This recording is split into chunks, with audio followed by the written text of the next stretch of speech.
কথায় কথায় দুষ্টমি করে স্ত্রী যদি স্বামীকে ভাই ডাকে, স্বামী যদি স্ত্রীকে বোন ডাকে, ভাই বোন ডাকাটা শরীয়তের দৃষ্টিতে জায়েজ নাকি না জায়েজ?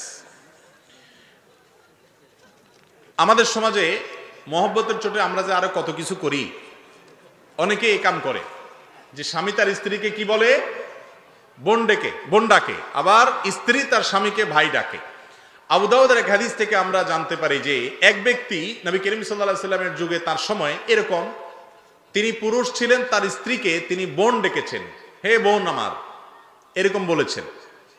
তো এই ডাক শুনে নবী করিম সাল্লাল্লাহু আলাইহি সাল্লাম তাকে নিষেধ করেছেন যে এভাবে ডাকবা না। অতএব স্বামী স্ত্রী একে অন্যকে কি ডাকবে না, ভাই বোন বলে ডাকবে। যদি সন্তান থাকে তাহলে অমুকের বাপ অমুকের মা বলবে। কথার কথা ছেলের নাম আব্দুল্লাহ, তাহলে স্বামী তার স্ত্রীকে বলবে আব্দুল্লাহর মা, আর স্ত্রী তার স্বামীকে বলবে কার বাপ, আব্দুল্লাহর বাপ। এটা হলো শ্রদ্ধা দেখানোর সবচেয়ে উত্তম এবং সাহাবীদের সুন্নাহ এটা।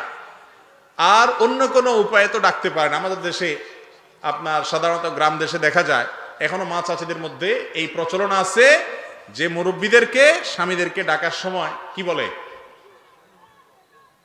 ওগো ওয়া, চিটাঙ্গে বলে ওয়া, ওগো বা অমুক বা শুনছেননি, মানে কিছু একটা ইঙ্গিত দিয়া বলে। তো নাম ধরা জায়েজ আছে কিনা সেটা আরেক বিষয়। নাম ধরা হাদিসের আলোকে কোনো নিষেধ বিষয় না, কিন্তু কোনো সমাজে বড়দেরকে নাম ধরাটা যদি বেয়াদবি মনে হয়, অসম্মান মনে হয়, তাহলে সেটা অবশ্যই করবে না। এটা ওরফের উপর নির্ভর করবে, প্রচলনের উপর নির্ভর করবে। কিন্তু খোলাসা কথা হলো স্বামী স্ত্রী একে অন্যকে ভাই বা বোন বলে ডাকবে না, ডাকা উচিত না। কিন্তু যদি ডাকে এর কারণে যে আবার বিবাহ ভেঙে যাবে ব্যাপারটা সেরকমও না, এরকম করা উচিত না, করলে বিবাহ ভাঙবে না।